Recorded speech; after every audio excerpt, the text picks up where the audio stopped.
اعوذ باللہ من الشیطان الرجیم بسم اللہ الرحمن الرحیم السلام علیکم ورحمۃ اللہ وبرکاتہ۔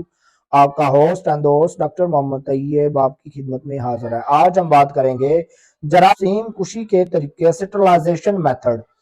اس سے پہلے آپ سے ریکویسٹ ہے کہ ڈاکٹر محمد طیب یوٹیوب چینل کو سبسکرائب کریں، بیل آئیکن کو کلک کریں۔ بڑا تھینکس۔ جب بچے کو بوتل یا فیڈر سے دودھ پلایا جاتا ہے تو اس کے لیے بہت ضروری ہوتا ہے کہ اس کو جراثیم سے پاک کر لیا جائے۔ اس مقصد کے لیے بہت سے طریقے اختیار کیے جاتے ہیں۔ سٹرلائزیشن ٹیبلٹ۔ بازار سے اس طرح کی گولیاں دستیاب ہیں جن کو پانی میں گھول کر ایک جراثیم کش محلول تیار کر لیا جاتا ہے اور فیڈر یا دودھ کی بوتل اس کو مایا میں ڈبو دیا جاتا ہے اور اس قدر محدود وقت کے بعد بوتل یا فیڈر کے تمام جراثیم ہلاک ہو جاتے ہیں اور بوتل جراثیم سے پاک ہو جاتی ہے۔ نمبر 2، میٹا بوائلنگ میتھڈ۔ ابالنے کا طریقہ جراثیم کشی کا ایک سب سے زیادہ استعمال ہونے والا عام طریقہ ہے۔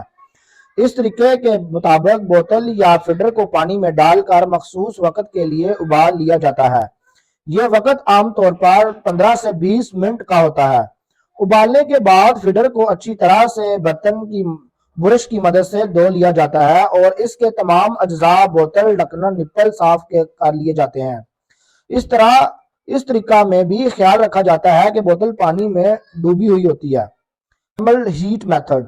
یہ طریقہ ابالنے کے طریقے سے مختلف ہے۔ اس میں سب سے قبل بوتل یا فیڈر کو برش سے دھو لیا جاتا ہے۔ طریقہ کے مطابق بوتل میں گرم پانی اور خشک دودھ ڈال کر دودھ تیار کر لیا جاتا ہے۔ بوتل اس طرح ڈھکن لگا دیا جاتا ہے کہ نپل کا رخ اندر کی جانب ہوتا ہے۔ اب بوتل کو خاص سٹرلائز یا کسی برتن میں رکھا جاتا ہے جس میں تقریباً آدھی بوتل تک پانی ہوتا ہے۔ 15 سے 20 منٹ تک ابالا جاتا ہے۔ اس طرح تمام جراثیم ختم ہو جاتے ہیں۔ بوقت ضرورت نپل کی پوزیشن درست کر کے بچے کو استعمال کے لیے دیا جاتا ہے۔